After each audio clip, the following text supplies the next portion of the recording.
Hey, what is up, everybody? Your boy E-Man from the Average Joe Sports Talk Podcast, alongside my man, my homie. What up, Cricket? What's going on, brother? How you doing this week, man? Get ready for the Super Bowl. Pretty excited. We got some Yeah, big plans, man. How you doing? pretty freaking good, man. You know what I'm saying? This is what I wait for every year.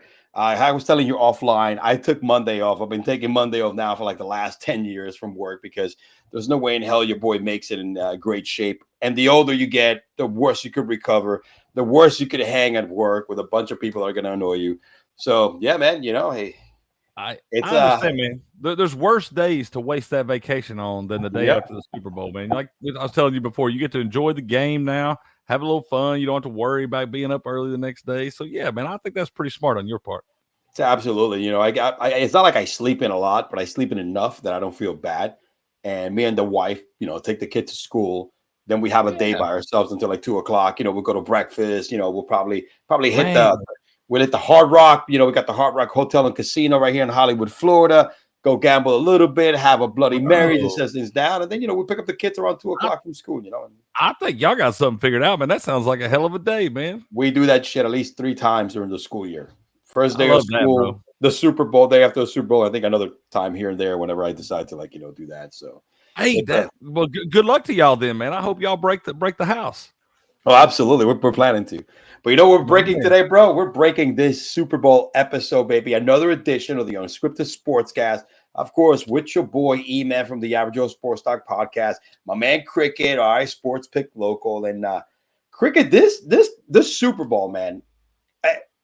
I don't think a Hollywood story writer could have written this shit better with the storylines that surround this one in particular, right? I Yeah. mean, parent to Tom Brady is Patrick Mahomes. That has to be official.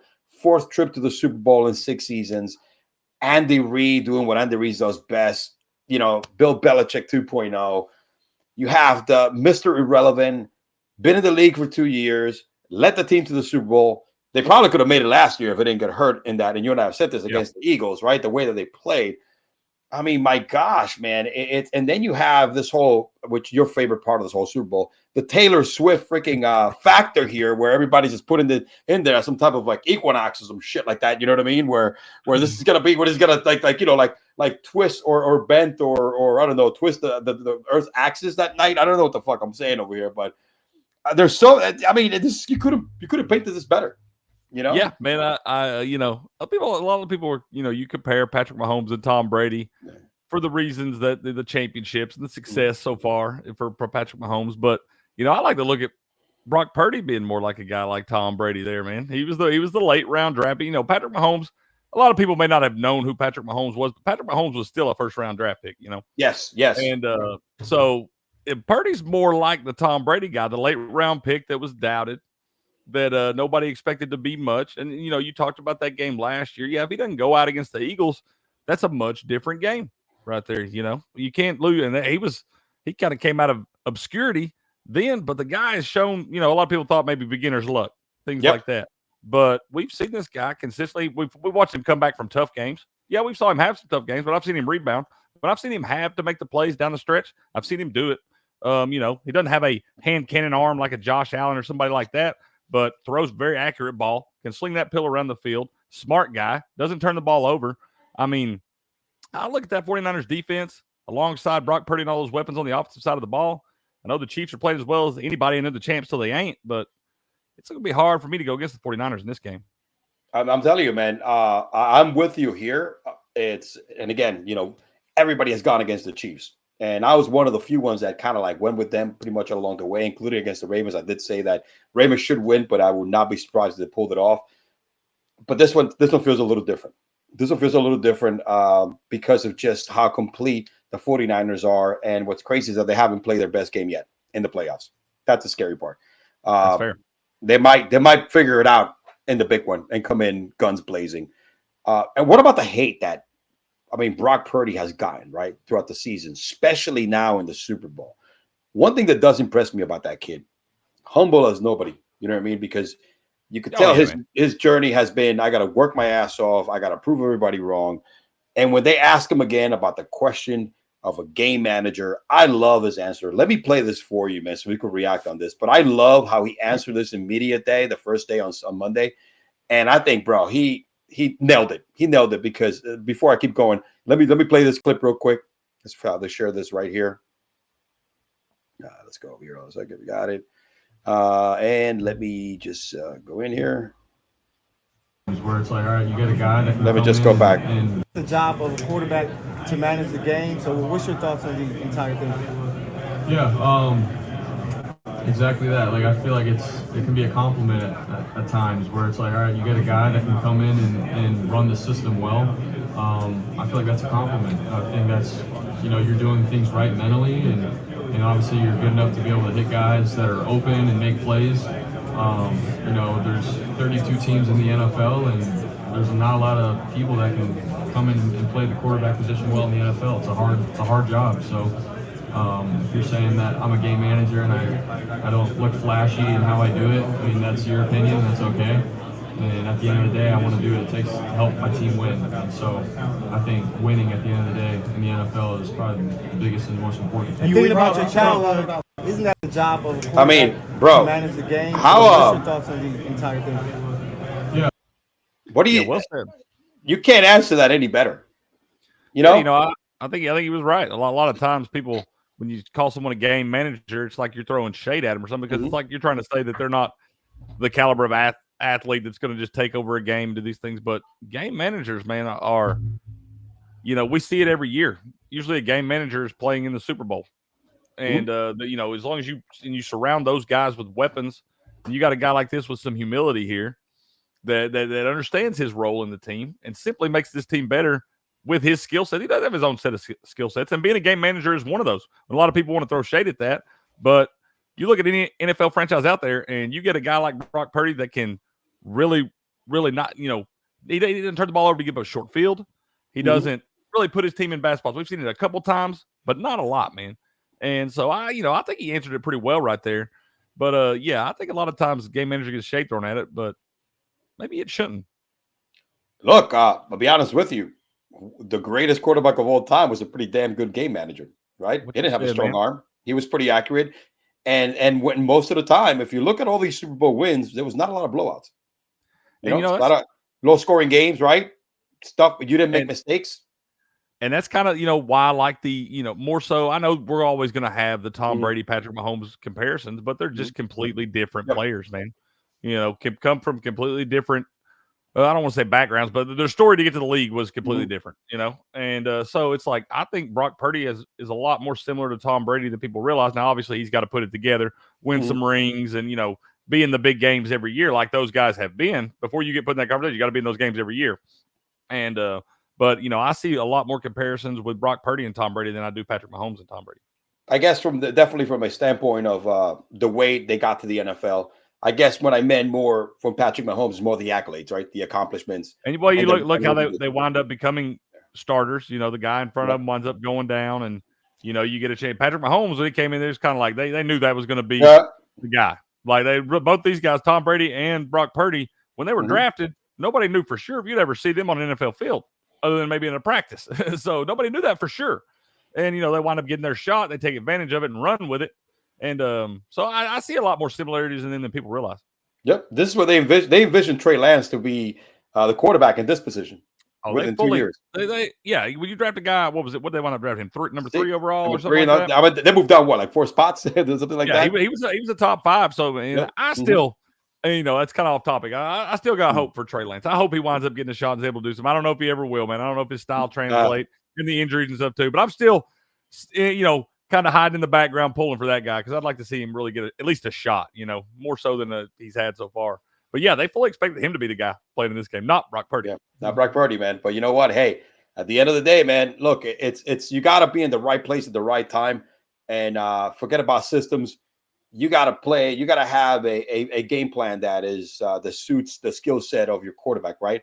You got, the game plan is let's take the skills of your quarterbacks are really good at it. And let's go ahead and exploit the hell out of that. You know what I mean? And you build around that. That's the way it is. Now, honestly, Patrick Mahomes, all these crazy things, but they build a team around his great natural ability, just like they build a team around Lamar Jackson, right, for his specific skill set. That's just the way the NFL is. And if you don't do that, you could call that a game man. You could call that a management point. It's like life, right? You know what I'm saying? You got to put your employees in. Like me, I'm a manager. I've been managing operations for a long time. And what I do is I have a large staff. I'm going to put these individuals in the spots where they got to give me the best productivity in the safest manner, right? In the industry that I'm in. You know, that's what I do. Yeah. That's the same reason a coach is supposed to do. So there's nothing wrong with that. Yeah. You know what's going to be funny, man? In a couple of years when the story comes out and they're like, you know, Brock Purdy was drafted Mr. Irrelevant last overall. They're going to be like, hell, it was like the third offensive analyst or something that just like wrote his name on the card. Everybody else already walked over and like, hey, man, just pick somebody. We don't care. Just pick somebody. This random guy just wrote his name down and he winds up being the franchise guy. That would be crazy, right? They have to make a movie about that. Remember Draft Day? All right, they got to make like a Draft Day movie. I love that one, man. Yeah, they got to make a movie about this, and the whole day, right? The whole movie is based on that particular day and stuff like that. I mean, hey, Hollywood, give us a call, man. We got a game script for you. I just want to know like the process, especially when you get in the later rounds. There, you always done your evaluations, all that stuff, but it's like after you've been doing that for 3 days, long days, so you got to just be like, man, can we please just get this over? Just write somebody's name down. Let's get out of here. Dude, it's like when you're in fantasy drafting, right? And you're in the fucking, like, 50th round. I'm going to pick a guy that I'm going to drop tomorrow. Yeah. It's like you're already. They wrote like 5 names with the whiteboard, and they told that dude was like, hey, man, pick one of those guys. All right, and get us out of here. It's like you're picking somebody you're going to drop, right? Like right after you're done with the draft. Yeah, you don't even expect them to make the roster. No, not even. I just got to fill the spot so we can finish the draft. You know what I mean? That's kind of who he was. The NFL makes us pick somebody right here. Absolutely. But I definitely want to call this the Brock versus the Taylor show, baby. Oh, man. Look, nothing against Taylor Swift, but I'm so tired of this. I need the 49ers to win so we can put a fucking end to all this shit, dude. Let's go. We can only hope, sir. We can only hope. Everybody knows my feelings. I know you're a big fan. right? You know, I think you hang with the Swifties, right? I'm just being facetious. Oh, I know you're not. Yeah. I know you're not. Yeah, I've said my piece on this one right here. I am with you, man. I hope that Brock Purdy winds up handling business in this thing. Yeah, I played a little clip on the morning show. They were talking about how Taylor Swift's favorite number is 13 and all this stuff. And they like flashed to Brock Purdy. And I was like, please save us all, Mr. Purdy. Please. He is the savior in more ways than one, not just for the 49ers. It's crazy because you look at the most playoff wins in the history of the franchise. The 49ers are number 1 at 38. You got New England, of course. Most of them have all been in the Brady era. Green Bay, Dallas, and the Pittsburgh Steelers, man. So they're I mean, we got some historic franchises. Yeah, that was what was crazy, man. When San Francisco and Green Bay were playing in that playoff game in the divisional round. You know, they both were tied with 36 wins, and the winner was going to move on to tie New England. And then obviously, you know, you had a chance to win it the next week too, which the 49ers did. So that's pretty cool, man. When you think about that, that's a lot. That's a lot of wins, man. A lot of wins in the playoffs in the big games. And that's one thing. Here's another thing, right? There's a lot of stuff going on, man, that keeps pointing the way that the 49ers way, right? And I saw this and I have to share it, right? So there's some similarities between the 1998 Super Bowl champions, the Broncos, and this year's 49ers team. Head coach, Mike Shanahan. Head coach for the 49ers this year is Kyle Shanahan, his son. We have Brian Greasy as quarterback for the 49ers. Talk about a game manager, right? Here's the guy that won a Super Bowl. Brian Greasy is the quarterback's coach for the 49ers. All right. Oh. You have Anthony Lynn, starting running back, who was a running back in the 49 and the Broncos team in 98. Anthony Lynn is the assistant head coach and running backs coach. Then you have Ed McCaffrey, who played wide receiver. Yeah. Christian McCaffrey's running back. Holy shit, man. I mean, that's kind of crazy, man. Yeah. I mean, I don't know if there was a story writer in Hollywood that can write a better story, please. Are they trying to tell us? Are they trying to tell us who's going to win this thing, man? And we just got to. I don't know, man. Find it. I think so. Guys, bet everything on the 49ers. All right, and we'll talk. I already think I was going to anyway, just for all the other outlying factors. But it doesn't hurt my feelings to hear all that stuff either. Oh yeah, absolutely, man, absolutely. So why don't we go ahead and break this game down, tell of the tape style? All right, we got to go hit the most important position. We're not going to do every fucking thing because we'll be here forever. But I want to kind of break this game down. We're going to start from how this team actually stacks up against each other matchup wise. And let's start with the quarterback, right? And that's pretty obvious, right? The quarterback advantage has to be the Kansas City Chiefs because you got Patrick Mahomes in this case, right? So But, however, as you mentioned, Brock Purdy has shown that he hasn't had his best 2 games in the postseason yet, but, however, has been the better quarterback, unlike others, in order to make the adjustments in the second half and then make the right plays, come back, and win the football game. Yeah, and I think people might think it sounds foolish when I say this, but I don't think there's as big a gap in that quarterback battle as people think, man. Brock Purdy, it's going to come down in this game to which quarterback doesn't turn the football over. Yep. And Brock Purdy has shown the ability to be one of those guys that doesn't do that a lot. Nope. Now, they do struggle when he gets in those spots, but, more times than not this season, we've seen them protect him enough, get the ball out. It's usually when Debo's in there. The games that Debo wasn't in there, that's when you've seen Brock Purdy struggle a little bit because they had to hold on to the ball a little bit more, took a little longer to get passes out. They're running a different style of offense. It was more down the field stuff then, and that didn't allow him to have a whole lot of time in the pocket. When he has get that ball out quick, run the RPO stuff to Debo, dump it off to McCaffrey, getting the quick passes to Ayuk or Kittle, that's when you see him really do well. So I do think the quarterback position, the head-to-head battle there, is obviously going to be a big factor in this one, but I think people immediately want to check the Kansas City box right there and give it to Patrick Mahomes. But it's really going to boil down to which guy doesn't make the mistakes in the big spots because we've seen Patrick do that this year. Yeah, and everybody's checking that box, of course, because he has 2 Super Bowl wins, been there 4 times. Plus, he's also 3-0 against the 49ers. All right. In the postseason. And granted, we saw Patrick do that earlier in the season in games that, they're not irrelevant, but in the grand scheme of things, now here where we are, they were irrelevant because in the big games in the playoffs when he's had to show up, he's been the dude that he is. That's true. That's true. But I'm going to agree with this just because I don't want to go contrarian. But I do agree with you with the fact that Mr. Brock Purdy, this year at least, and in this game, the gap is not that big. Right. Honestly, Debo is the key, and we got to hit CMC right now because the next is running backs. All right. Look how these running backs match up. Isaiah Pacheco, Christian McCaffrey for the 49ers, Clyde Edwards-Helaire, Elijah Mitchell, LaMichael Pirine against Jordan Mason. I'm going to let you tell me who do you think has the advantage here because it's pretty fucking clear on the paper. Oh yeah, man. I mean, we even saw Mason come in some of those spots earlier this year. Really looked like a guy that can make some plays if given opportunities there. I mean, this obviously goes to the 49ers. However, we watched the 49ers defense, the front 7 there, get gashed a little bit in the running game the last 2 weeks in the playoffs. We saw Aaron Jones kind of go off on him. We saw David Montgomery have a real he had damn near 90 yards close to it, and I mean averaged nearly 6 yards a carry. Jahmyr Gibbs had a decent day on the ground, so they've been gashed a little bit in the running game. So Isaiah Pacheco has the potential to have a big day right here, and he could wind up being a difference maker in this thing. But once you fall off behind that, I mean, Edwards-Helaire, it's going to be the Pacheco show on the Kansas City side.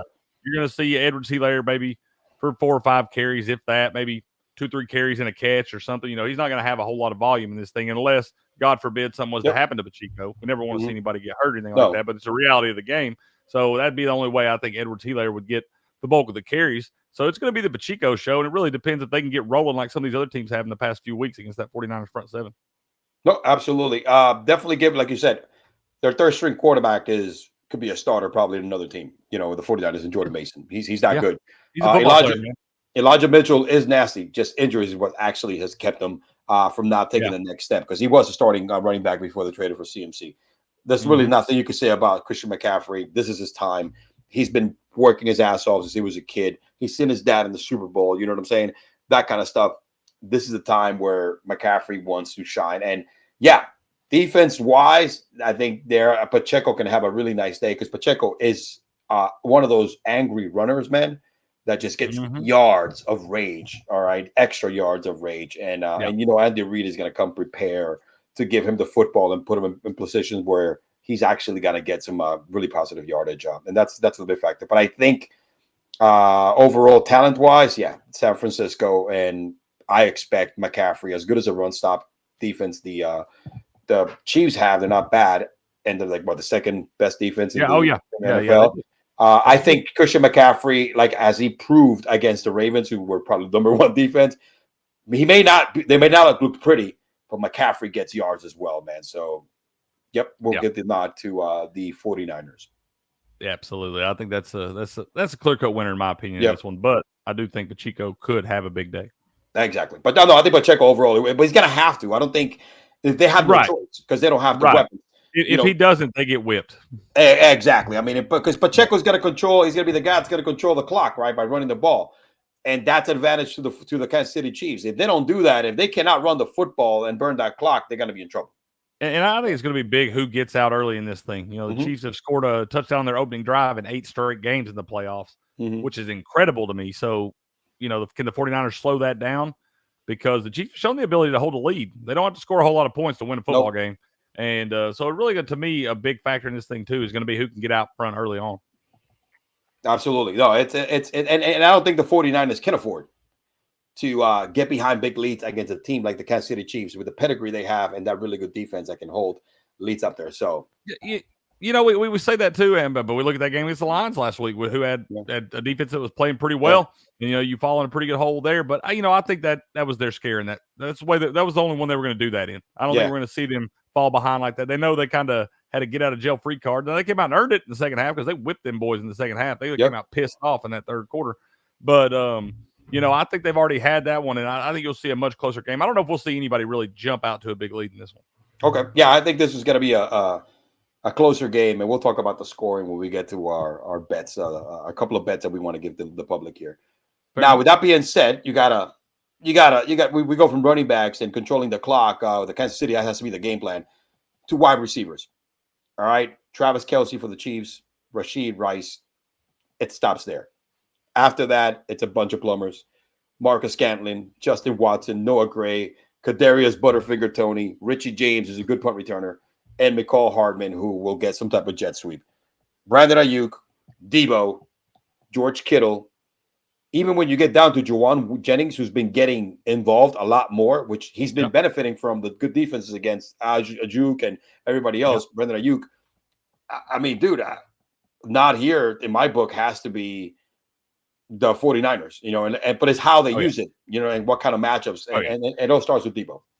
And just from an overall talent standpoint, too, up and down that thing. I mean, you put Patrick Mahomes with those receivers, you see some very big numbers. It's pretty clear that the Achilles heel of the Chiefs this year has been the wide receiver group. I mean, they had a drop rate of 6.9%, dropped 44 balls in the regular season. So, you know, that's obviously been one of their weakest units this year. And then you talk about the 49ers side. I mean, Ayuk has been one of the top receivers in the league this year, led this team in yards per game perspective at 83.9 yards per game in the regular season. So, I mean, that's a big-time dude right there. Kittle, we know, can break out and have a big game anytime. Just depends on how they want to use him.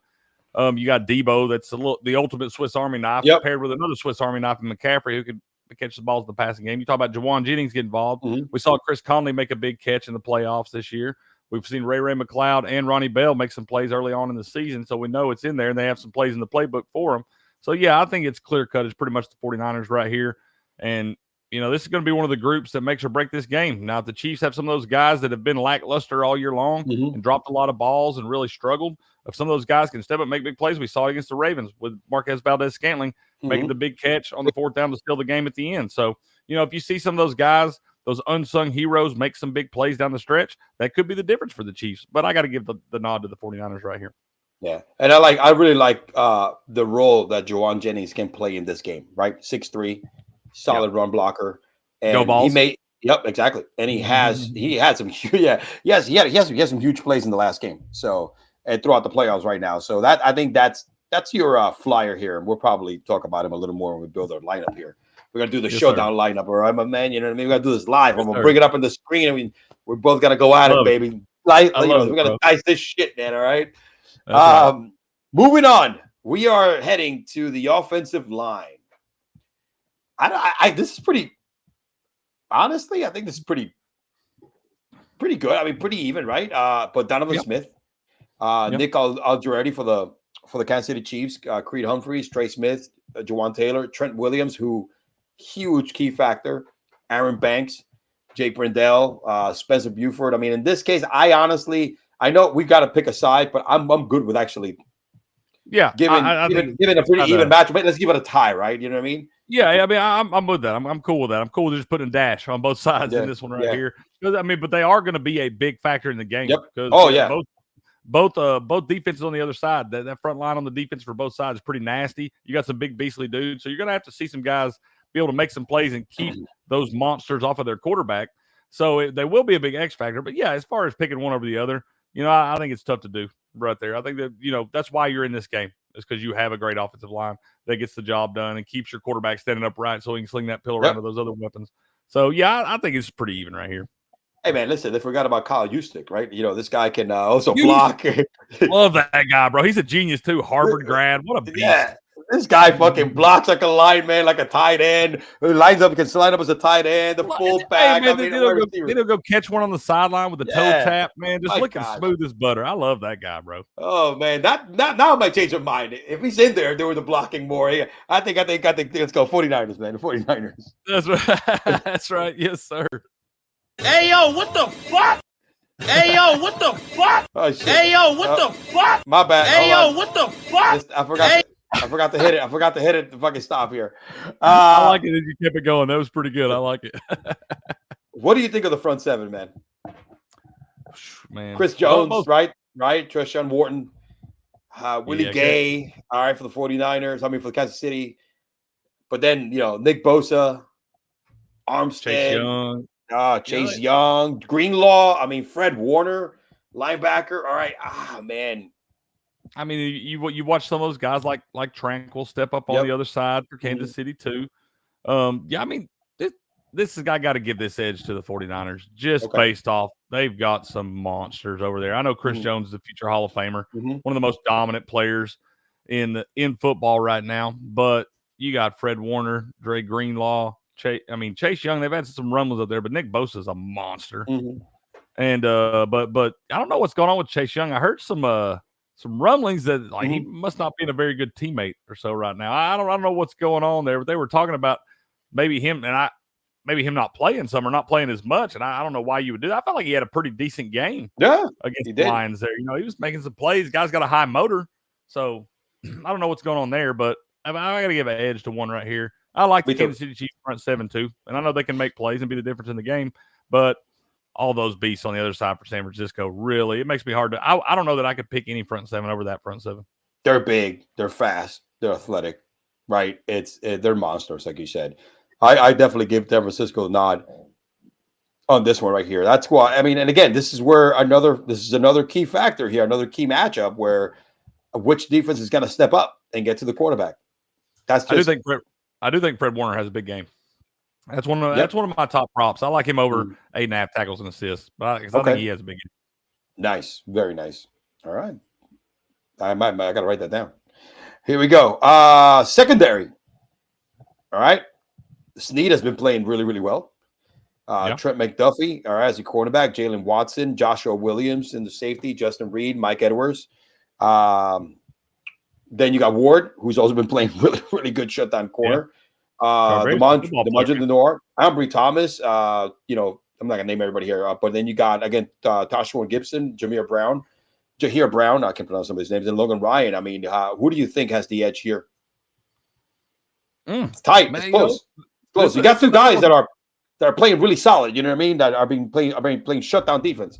But I think I would give a slight edge. I don't know, man. I don't know. I'm almost fine with this one being an even kill too. Me too. Because I really like L'Jarius Sneed on Kansas City's side. Me too. I really like DeAndre Lenore for the 49ers. I like Charvarius Ward. There's football players. There's guys that can make plays. We've seen them do it, pick sixes and things, or big picks and big spots in games. So these guys, that's what you love about the Super Bowl, because any of these guys can be the difference on any level right there. And so it really, for me, I think I got to go with. I don't know, man. You tell me. You tell me what you think of that, because I'm on the field here. I'm like you, right? But I give a small edge to the 49ers. All right, I think it isn't by bad. Kansas City's group defense looks really, really good and will look really well. But the matchup against the 49ers, the Chiefs stack against the 49ers skill position players a lot worse than the 49ers secondary against the wide receivers of the Chiefs. That's fair. Okay. So, and then that's why. Yeah. So in this game, you know what I mean? Because honestly, it's Travis Kelce. And I'm assuming that they're going to figure this shit out, because Travis Kelce has been open and getting open in every single. I don't get it. Like nobody covers fucking Travis Kelce. Well, and that's another reason I do expect Fred Warner to have a big game, because I think he's going to find himself in some spots covering Travis Kelce. And he can. Those underneath routes. And he can. He does. He has the athletic ability and the speed. He can. to really be able to do that. And so I think you'll see that match up some in the game. But beyond Kelsey and Rashee Rice, I think you'll see Pacheco catch some balls out of the backfield. They'll try to mix him in there. You've seen him get 4 or 5 targets the last couple of games. But beyond that, man, it's really just hit or miss between Noah Gray and Justin Watson and MVS. And you just really know, I think you're better off if Kadarius Toney's on the sideline. And in my opinion, that guy's just not played well. People have expected a lot more out of him. And he's just not played well. And you got the little drama off to the side where they're saying he made up an injury or, he said the Chiefs did or whatever. I don't know what's going on there. I don't know. You don't want those distractions the week of the Super Bowl. You don't want to have those rumblings and things like that. So he's talking shit out there saying that he's the best wide receiver in that team if he gets the targets. And what has he done when he's gotten whatever targets he's gotten? I mean, you get targets if you make catches. That's the thing, man. All you got to do in that offense, if you were the best receiver, all you had to do was take advantage of your opportunities, and then it started giving you more because nobody was taking advantage of those opportunities early on in the year. They were trying, they were pleading with somebody to become that top wide receiver in the offense. That's why you see the rookie in Rashee Rice, who really started to come along. It took him a little time to obviously acclimate to the league and the speed of the game. I mean, that's expected. But once he has really started figuring out how the game flows, he looks a lot better, and he's the guy in that offense now. And the Chiefs were begging somebody like Kadarius Toney. That's why they brought him there to be able to do it. Yeah, man. I mean, you traded a lot for Kadarius Toney, who hasn't done shit in the league, and I'm glad that we got rid of him as a Giants fan. But yeah, I mean, you can't. Y'all were expecting a lot of out of him up there in New York. Yeah, we drafted a 21 guy. Damn it, you know what I'm saying, out of Florida. Yeah. And he showed some flash in a couple of samples, but he was hurt most of the time. That's why we traded him. Same thing. He scored a touchdown last year in the Super Bowl, but that was, it was just all misdirection.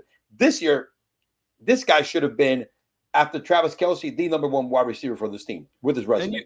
And you expected that after the game he had in the Super Bowl last year. Really looked like a guy that was going to take the next step this year. And it feels like, to me, a kind of a guy that can't get out of his own way. Absolutely. All the natural talent, all the ability in the world, but this we shouldn't be hearing about this stuff that we're hearing about right now, right in the middle of Super Bowl week. To me, that tells me it's kind of more of a me mentality. And the NFL teams don't like that, man. People don't like that. And so, I think he might be a guy that kind of need to do a little soul searching maybe in the offseason, reevaluate what he wants to be as far as a guy. Because right now, you got to earn it, man. You don't have the luxury you had getting drafted as a first rounder and everybody expecting you to do big things.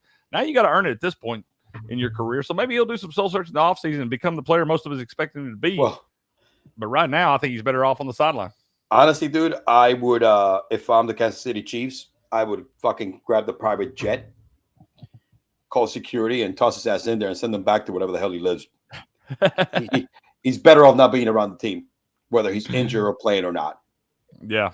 Just right now, at least his mindset right now, it doesn't seem very team mentality from this guy right now. He's very sour, dude. He's butthurt. And he's been typical entitlement. He's blaming it on somebody else but himself. Guy might win back-to-back Super Bowl rings, and he's upset. I know. Unreal. But without other people's kids, man. Exactly. Without barely contributing shit in the season, all right? You know what I mean? Yeah. So yeah, exactly. Just like last year. Let's see what we got next. Oh, the all exciting special teams, bro. Fucking key of the game right here. I really honestly, and we're gonna break this down in 3 different positions. Harrison Butker, the kicker, against Jake Moody. Advantage, Kansas City, just in the kicker in my book. Toby Townsend, punter. Mitch, which I have no idea who these fucking guys are, so I don't know who you want to get punter. So kick return, punt return. Richie James, Ray McLeod. I like both guys. I think that's a nod for both guys there. So I like both those guys. The kicker battle goes to Kansas City. Yeah, Butker's one of the goats. I think he's a guy that'll find his way into Canton one day. And so I got to give the edge there. Now, honestly though, I know Jake Moody's had his struggles, but this is a guy they drafted in the 4th or 5th round. You don't draft a kicker that high. I mean, he was a great kicker at Michigan, man. Dude, I don't know how many field goals it was in a row. Yeah. But a 4-year starter up there, a guy they expect to be good. He's had some struggles lately. He at one point had missed 3 of his last 4 kicks, but he kind of righted that ship a little bit last week in the second half there. So I think this guy is going to wind up being a good kicker in the league. But right now, you got to give the edge to Harrison Butker. He's been in these games, been in these spots plenty of times before. Both punters both punters can play, but they got good defenses behind them, and they usually part of the reason those defenses are so good is because these punters are also very good. Playing the field position game, that's going to be a big factor in this game. The field position and who is able to take advantage of that. So both punters, that's an even for me right there. Both these guys are good. Kicker edge goes to Kansas City because Butker is a GOAT. And then as far as the returners, any of those guys are electrifying and can take one to the house at any time.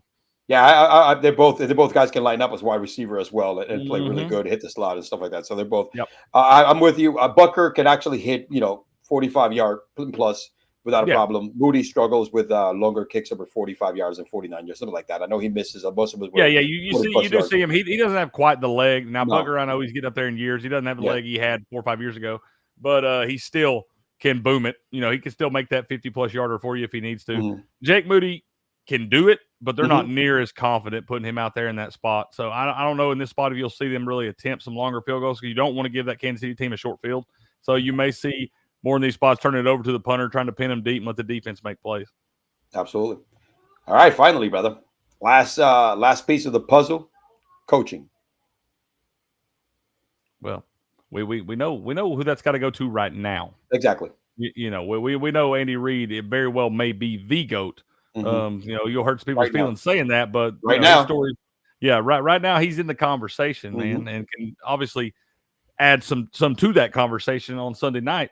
So you got to give him the edge right now, but there's no guarantee that we won't be having this same conversation about Kyle Shanahan at some point in the future. So it's going to be a lot of fun to watch. These guys both get 2 weeks to prepare for this thing. That's one of the big deals. Giving Andy Reid 2 weeks to prepare for somebody, that's like giving Nick Saban 2 weeks to prepare for somebody. So I want to see what Kyle Shanahan comes out and does, has some wrinkles in the offense, maybe throw some looks at him they haven't seen all year long. You're going to see the same thing from Kansas City on the other side. So it's going to be a lot of fun to watch this kind of chess match between these two guys because this is another spot where we could have 2 future Hall of Famers. We know Andy Reid's going, but I think when it's all said and done, Kyle Shanahan will probably be right there in that conversation too.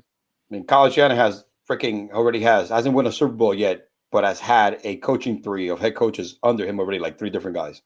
I mean, that tells you what kind of coach he is, Exactly, man. And he's a guy that he's been, he's been battle tested.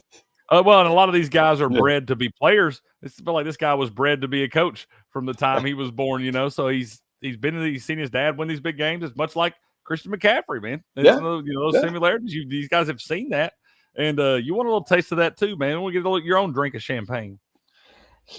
Kyle wants to get that monkey off his back as an OC, giving the largest lead against the New England Patriots, then losing again in similar fashion as a head coach few years ago against Patrick Mahomes, because it was just a couple of plays, man. You know what I mean? They would have done something different at the half. It could have been a different story. So he's been on the wrong side of history now in the big game. And honestly, man, I mean, he's one of my favorite coaches pretty much because that's the kind of dude he is. He's just a really good coach, and how he develops and how he's actually even evolved the game. You know what I mean? He's one of those guys that definitely has taken the game to the next level from a scheme standpoint. Also, again, you love guys that were bred for this shit, right? His pops, his lineage.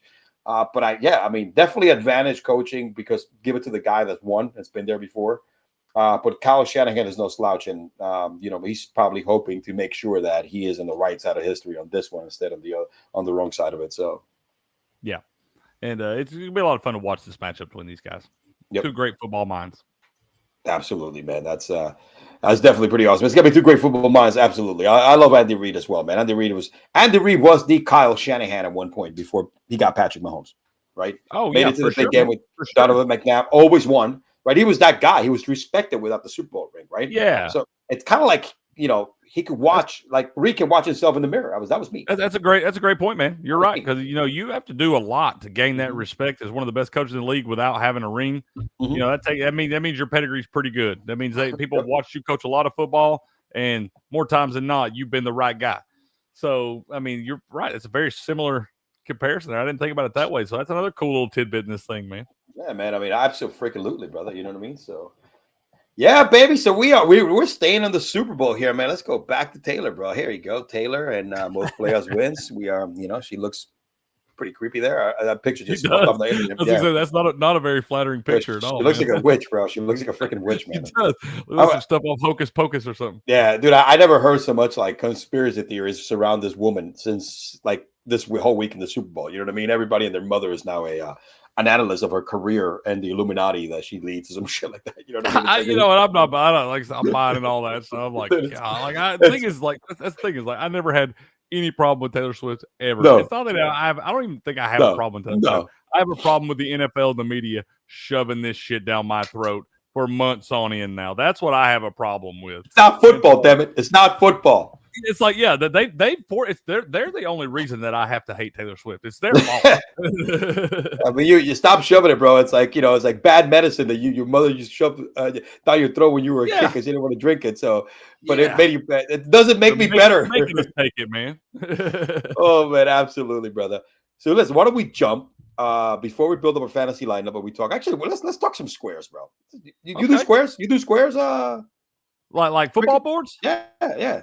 Yeah, man. Squares, like, you know, we do squares in the party, of course. I think we do like $5 a square, and you know, everybody gets a limit of 4. And then, you know, if anything left over, buy back in. You know what I'm saying? Oh, bro, I love football boards, man. Yeah, man. So let me go ahead and pull this up. So I found a nice article, right, which kind of gave you a breakdown of what are the most, like, certain squares, bro. What are the most popular, and by percentage, what are the ones that hits the most? I mean, these guys from Action Network. And you're familiar with Action Network if you do a show with you know, Heavy Steps and Will. Yeah, bro, it's insane how they have this article. Let me go ahead and share it. Let me bring this down in a second. Let me share this the screen real quick. Let me go over here. And I should have been ready for this, but hey, you know, it is what it is. It's in my other damn. Every time I do Chrome tab. Hey, I understand, man. Will had to teach me a lot of this stuff early on, man. I was like, damn it. I'm not a big tech guy, man, not at all.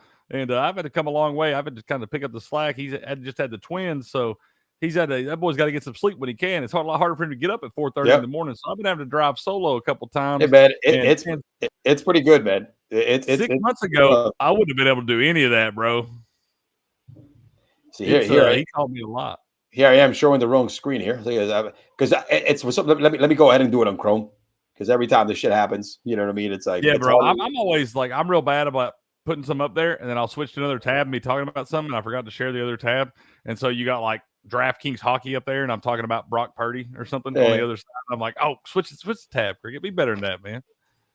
It's a work in progress, bro. It is, man. Hey, listen, when you're not used to it, it's hard to produce and talk at the same time. You know what I'm saying, my man?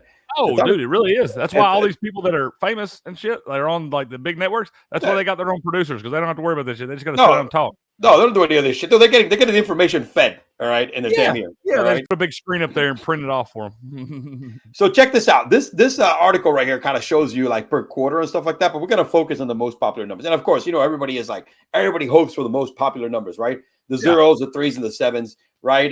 You know, combinations of field goals, touchdowns, and, you know, the 2 combined and stuff like that. Yep. But what I found interesting, right? And I'm going to share with you, and it's a lot of fucking numbers here. We'll be here for hours dissecting this. But let me give you the highest percentage that are going to hit. So 0-0 has hit historically 22.7% of the time. All right. That's pretty crazy. Anytime during the game. That's the second highest. The highest has been 7-0. All right, at 24.5%. Then you got a 21.5%, 7-0 again, you know, in opposite teams, which is this box right here, if you see it here on top. And by far the worst, which I've been in that fucking square for a lot of freaking times, man, because this year I'm going to be early, so I'm going to pick my shit really, really early. It's 9 and 8 at 0.6%. Actually, 5 and 9 is even worse, at 0.5%, or 9 and 2. So the name of the game is make sure you have a 3, all right, in combination with a freaking 7. You could even go with a 4, or in combination with a 7 or a 3. Those are your highest grossing ones. You know, 7 and 3, 7 and 4. You know, 0 and 7. Another 3 and 7. You know, 4, 7 and 4. I mean, those are the ones you want to hit. Those are the highest ones. So do y'all already have your numbers laid out like that, and then you just fill in your spot? Yeah, as we said, we always draw our numbers randomly. We do. It's a random generator that we do. So that's exactly what we do. There's a random generator. We go in there real quick. Everybody writes in. It's empty. Boom. Everybody drives in, and then we do a random generator. and then you write the numbers on top. Okay. So What do y'all? everybody buys What different. generator? What site is that? My buddy's the one that uses. I have no clue who to use last year. Back in the day, we used to throw the numbers in a fucking hat. That's what I say. I just do it that way, man. I'm old school. Yeah, I think we started the random generator. I think 3 years ago, but before it was all fucking. Don't be surprised. I mean, we might go back. I might tell them, yo, do the hat shit again, man. You know what I mean? You ain't got me inspired, man. We're going over. We got a lot of people over at Buku's on Sunday, man. I'm gonna get a couple football boards. We'll do a little $5 a square, man. Pay out. Yeah, it's great because when you think Yeah. about it, man, usually we get like a shitload of fucking people in there. You know what I mean? Everybody buys. Yeah. Everybody buys like 3 to 4. You know what I mean? So we got a nice. That's what he was little telling me the other night. It's supposed to be 30 or 40 people over there. So I was like, hell, I can get a couple football boards run off. Yeah. Start with you do one $5 a square. I limit the amount of 4, and then anybody that wants to buy in whatever's left, they go ahead, man, go ham. Yeah, I like it, man. I like it. Nobody I'm definitely to the gonna get one of those things ready to go, man. It's funny. I gotta buy for me. My wife gets like 4. Do like $20 to start, and then I end up buying a little more at the end. My father-in-law usually gets like 20, and then he's like, whatever's left, let me know, and then we end up spitting some more. He's not a gambler, but he loves squares. You know what I mean? He fucking does square. The only time of year he gambles is the Super Bowl, and he has to do squares. You know what I mean? I understand. Yes, sir. So, but yeah, I mean, it's squares are fun, man. I actually did one against the Ravens and the Chiefs. This past one. So, yeah, go ahead and book it, baby. Just go ahead and book it. Yeah, man. I'm definitely. Like I said, I'm already gonna go ahead and I'll work on that tomorrow, man. I'll get that ready to go. Talking about more generation here, man. Let's do a little bit of betting, bro. Give me a couple of your favorite bets or bets that you think people should be looking at. Well, let me get some of my stuff pulled up here. I thought originally I was on the over in the game. I think I have changed my mind on that tune. I watched that line sit pretty still all week. Me too. Opened at 47.5, crept down to 47 for about 6 hours there or something, and then went back up to 47.5 and it sat there all week long. So I think I'm on the under in this game. I'll release Crick's picks on either Saturday or Sunday morning, so I know for sure. But I like the 49ers money line. You only got to lay -122 on that, and I'll go ahead and take the -2.5 at -102 right there. As far as props go, I'm looking at Fred Warner is probably my top prop over 8.5 tackles plus assists. I think he's going to have a big day. Okay. I think you're probably okay looking at Pacheco's overs on his rushing yards just based off what we've seen out of the 49ers. I don't know if he's going to have 100 plus, but they'll probably have it sitting low 60s there. I could see him getting 65, 70 yards on the ground, and he could wind up breaking out and have a real big day. So I think you're okay with Pacheco's over on his rushing yards. Okay. Beyond that, I'm going to dive in some more into my props and stuff the next couple days. I'll be talking about them a little bit on the morning show here and there. I do think the Gatorade color is going to be blue. You told me that. So you're definitely betting on that. Betting on the Gatorade color. And I like the under in the national anthem. Okay. Yeah. Shit. Hey, man, guys, listen to that. That's those are solid.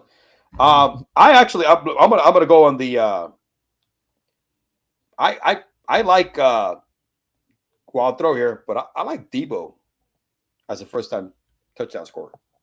Plus I do, and I also like that's another one there. You kind of put my light bulb on. I like Debo, a little sprinkle for MVP, man. At 20 to 1, you can get him plus 2,000 at 20 to 1. So absolutely, I like Debo in that one. And I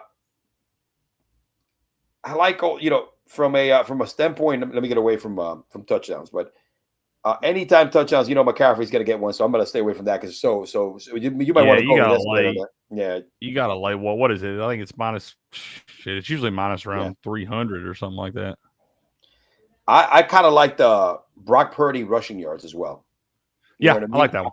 I like the Brock Purdy rushing yards as well. I think he said like a 12. Let me see what he said. He said a 12.5, and he's going to run. So if you find an escalator there, I think you could raise that up to like 20 or 25. See what that gives you. Those are kind of my two favorite ones. And I'm like with you. I've been watching the line, hasn't moved. I learned that from you this year.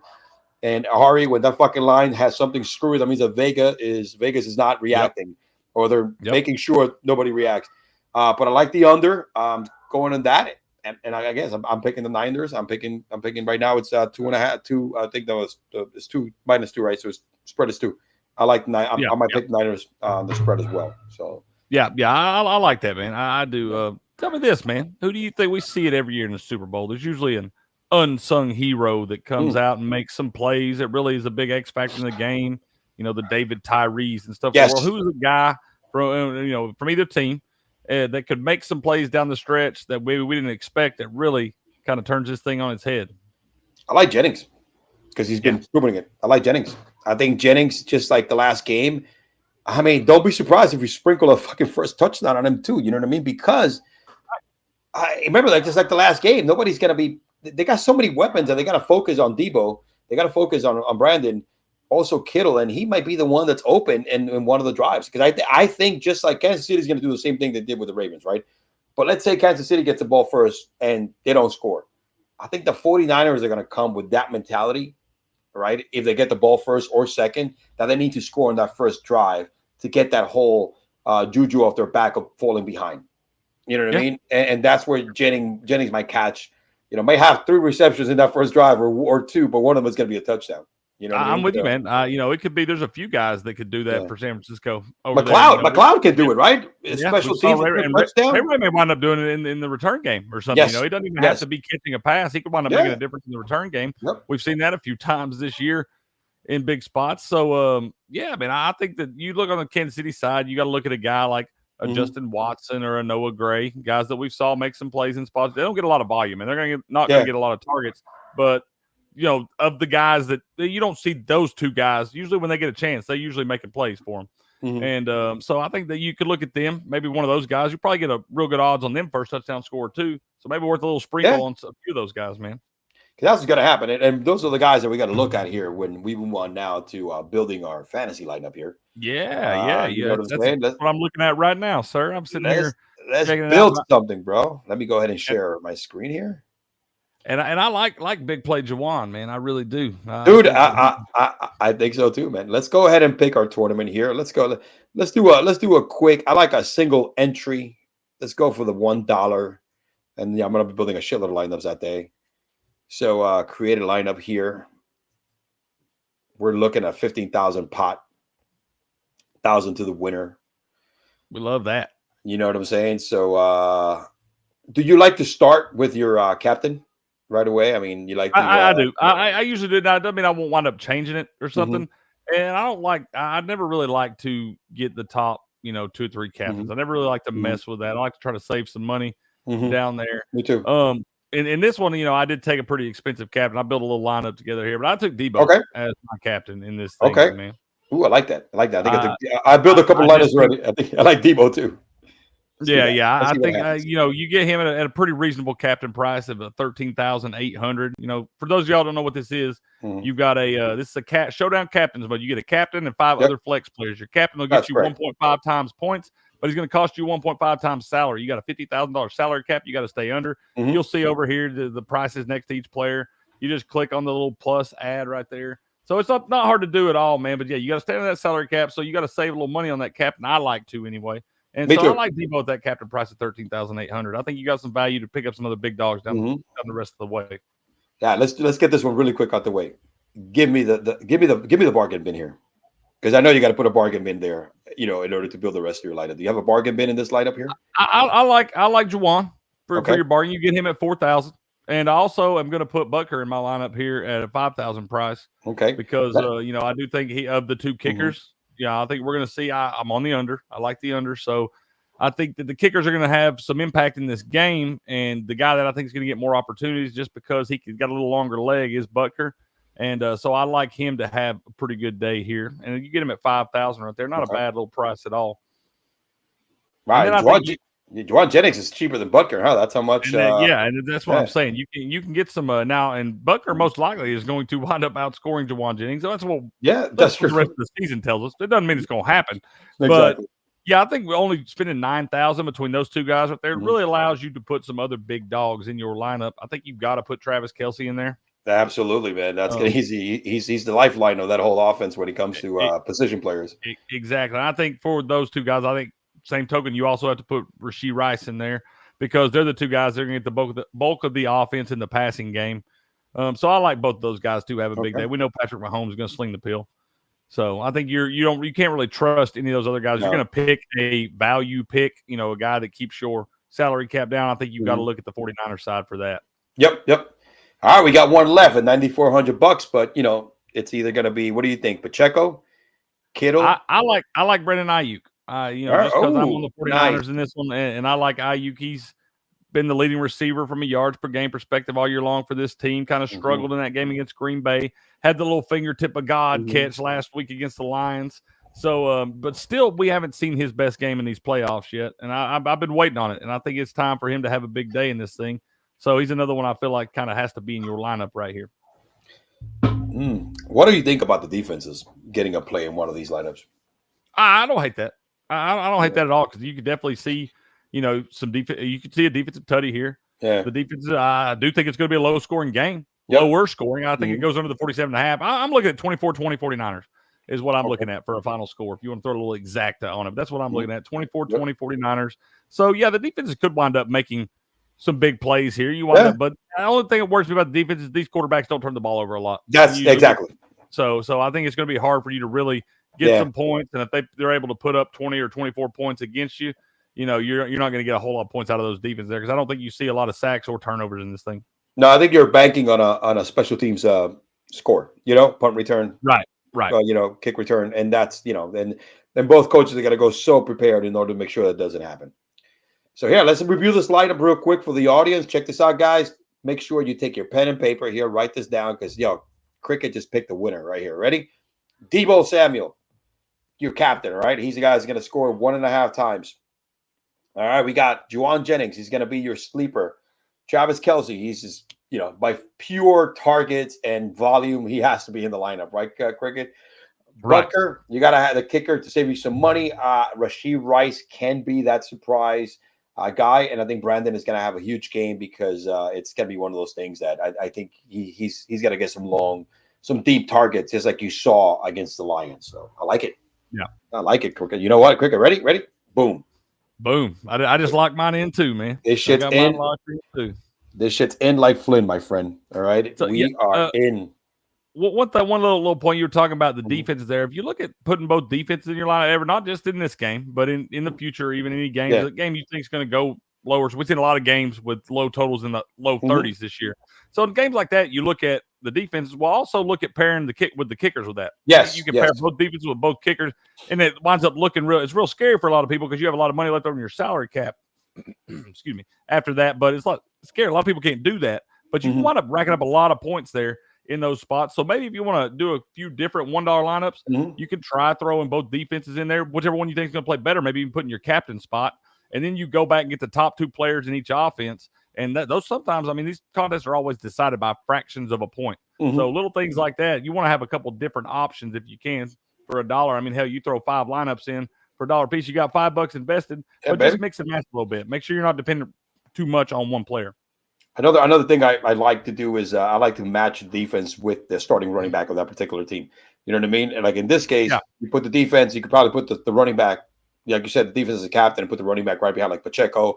And the Kansas City Chiefs defense, McCaffrey, where you'll be able to guys can still get some volume and get some fantasy production without really hurting your numbers on the defensive side of the ball, because they don't have to get in the end zone to get production as a running back. Yep, exactly. So that's another thing that usually that I like to do every once in a while. But yeah, like this, like anything else, bro. Fantasy football, if it was especially DFS, if it was a perfect science. All right, Matthew Berry will be winning every fucking tournament in the world. All right, and no shit, man. And I've never seen him win a million. He kind of gets on my damn nerves because he's corny, but that old he's pretty sharp, man. He ain't no dummy. Hey, he opened up this whole fantasy game biz for everybody else to become. I like the guy. I say he gets on my nerves. That's just because he is really corny a lot of times, but I do like Matthew Berry. He is, man. He is actually. I'm shocked. I'm glad he had a good opportunity to leave ESPN. Absolutely, man. He's taking advantage of it. That guy, he's been involved. Worked hard and built it from the ground up, and had a dream and an idea that wasn't as popular at the time, and he kind of ran with it, and he's built himself up out of basically nothing there. I like Matthew Berry, man. I do. And it's not just he is just damn corny though. Yep.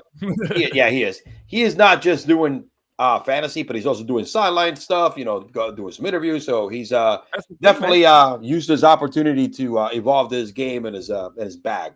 No hating on there, man. You know what I mean? No, not at all. Yeah, he's used it as a springboard, man. And he's ran with, fantasy sports. If you'd told somebody that 20, 25 years ago, they'd have laughed in your face, man.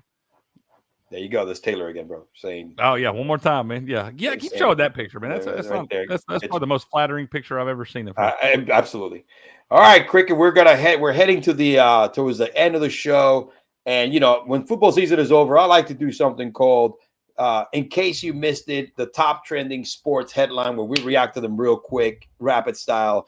And I got a few, men up, you know, that have, you know, that show their heads over this weekend. I'm going to go ahead and share them with the rest. And, you know, with that being said, bro, we're going to, let me cue the intro music, top trending headlines in sports, in case you missed it. Wait a minute, that's the wrong one. We're learning on the fly. Different one. Oh shit! Now I gotta wait till it's over.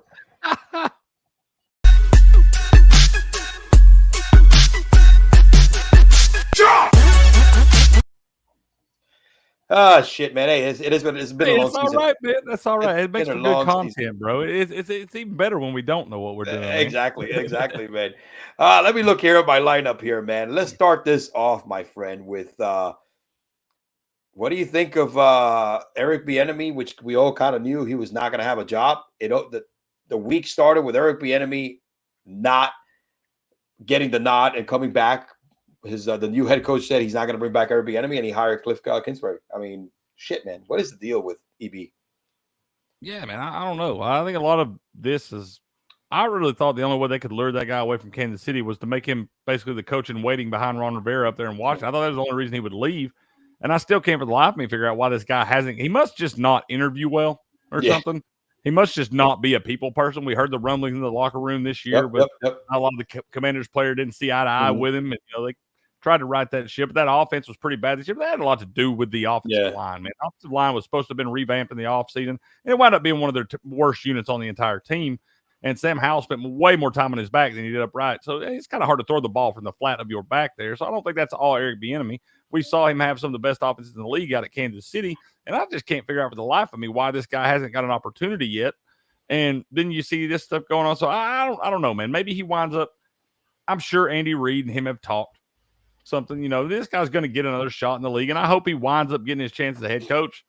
But I mean, maybe the reason he hasn't been hired yet is maybe they know that's not his skill set. A lot of people can be great coordinators and not be good head coaches. We see it every single season. Some guys can't handle all the pressure and all the different things that go into being a head coach. So I don't really know what's next for Eric Bieniemy. I do think we'll see him in the NFL next year. He's going to have a job somewhere. The guy's too great of a football mind to not have a job. But you know, it's kind of weird to me. I just don't know what the deal is here. And I've been waiting on this guy to get an opportunity. I thought this was going to be it. And it seems like they never really even considered him. Wrong place at the wrong time again. All right. That's pretty much it, because he does have some bad luck. Yeah. Kingsbury was brought here because I think they're going straight ham for Caleb Williams. You know what I mean? And yeah, that's true. I think that's just wrong place at the wrong fucking time for EB. I know he may have some baggage.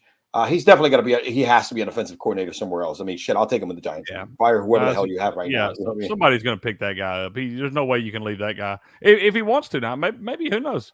Maybe he wants to get you off. Fed up with it. Maybe he's just like maybe he wants to take a little time off or something. Yeah. I don't know. I don't think so. I think this guy's probably as hungry now. I mean, for me, being a guy, you got to be an ultra competitive guy to become a coach in the NFL. So for me, I feel like it might be one of those things where you're as hungry as ever. Absolutely, man. Absolutely. Eli Manning drops a diss track on Tom Brady, bro. This goofy bastard, bro. Eli makes me fucking laugh. I miss Eli, bro. I want Eli is like, as a Giants fan, I miss this goofy motherfucker, bro. I mean, y'all know that I bleed orange. I'm evolved for life. I love Peyton Manning and all that. I am fairly certain that my favorite Manning is fucking Eli, man. I love this guy. He is hilarious, bro. I could hang out with him, dude, at the bar. For sure. Oh man, let me drop this bars here. Eli, who went out there, a diss track on Brady. Oh, are you ready? Are you ready? Go ahead, Ephesians. I'm Eli Manning. I'm nice. Tom Brady's the GOAT. Sight! I beat him twice. Hold me back! Hold me back! Hold me back! He's hot. Oh, are you? That's awesome, dude. Hold me back. Hold me back. I mean, hold me back, man. I love Eli, bro. How could you not? Yeah, bro. I never been a quarterback that could have the same facial expression as a player, whether he threw a pick or threw a fucking touchdown. Yeah, and like I said, I love seeing him throw the shade at Peyton, man. That He Peyton does. Eli catch is gold, bro. And he gets on there like he don't cut Peyton no slack. No, he doesn't. No, look, Eli to me is the greatest quarterback in Giants history. Everybody can kiss my ass if they don't think that. He gave us two of the best Super Bowl runs, not just from Giants history, in the history of the franchise, in the history of the effing NFL. All right, you know what I'm saying, That dude? might be one of the best teams in the history of the NFL, man. So yeah, exactly. That Brady, that 18-0 team that was better than the Dolphins team at all. No, not throwing shade, but shit, man. That both runs were crazy. Both runs that he had were insane. And Eli, like Brock Purdy did in the last game, they had two very similar plays. That Tyree catch, Eli got away from I don't know how many sacks, right? If you look at that toe catch by bro, that was a crazy play. That's what I'm saying. Eli he also got away. That thing. He got away from like three defenders as well. It was very Eli, like he almost got sacked too as well. With Purdy, I was talking about. So yeah, crazy, bro, crazy, pretty darn good, man. Next, breaking news here, my friend, and we're gonna kind of finish with we're not gonna finish with this, but staying on the GOAT subject here. Andy Reid, man. Andy Reid, and I hate to keep bringing your girl Taylor up in here, man, but Andy Reid gets asked a stupid-ass question about Taylor Swift, and I love how Andy Reid, man, we're missing this old school people, how he was able. So they asked him a question about some conspiracy theory about Taylor Swift from some German about the reason why she's going to be in the Super Bowl, and they scripted this way is because she wants to make sure that Joe Biden wins the election. Here's Andy Reid, how he handled this question. Hold on. Damn it. Coach, right here. Yep. Gotcha. Question from Germany. Yes. As you said before, times have changed a lot.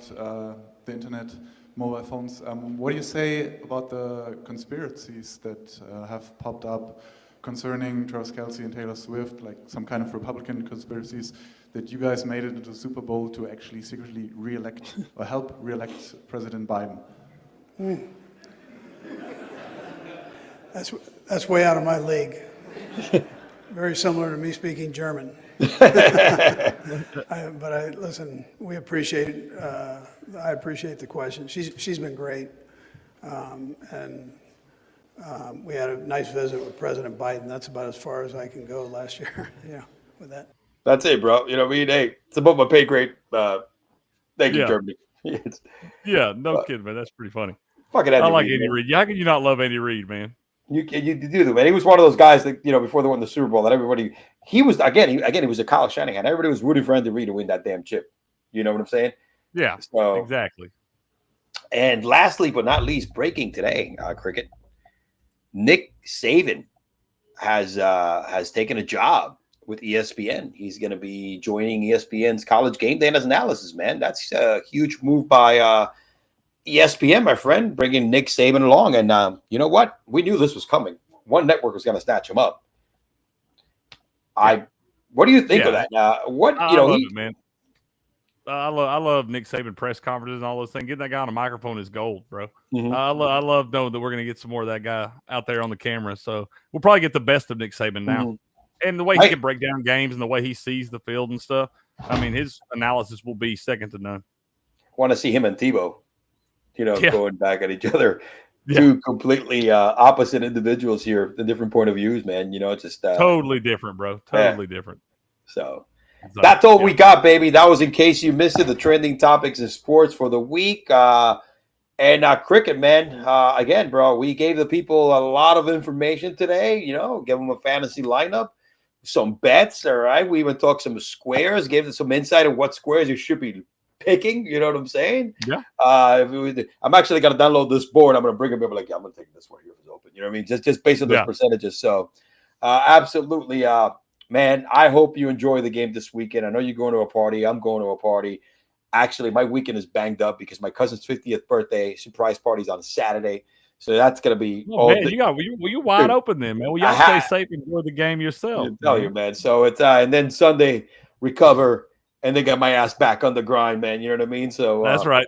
That's right, man. Well, enjoy that, bro. Be safe out there, though. All right. You got it, too, my man. Well, enjoy the game, Cricket, as always. This is the pinnacle, last probably NFL episode we're going to have of the year. Then after that, we're going to have to start talking about different sports and stuff like that. Yeah. And, we'll definitely shoot some shit about the NFL. Our recap on the next week. And, hey, man, that's all we got this week. This is your boy E-Man from the Average Joe Sports Talk Podcast. And, of course, always with my man, Cricket from sportspicks.logos.com. We'll see y'all next week, man. You got it, guys. Peace out.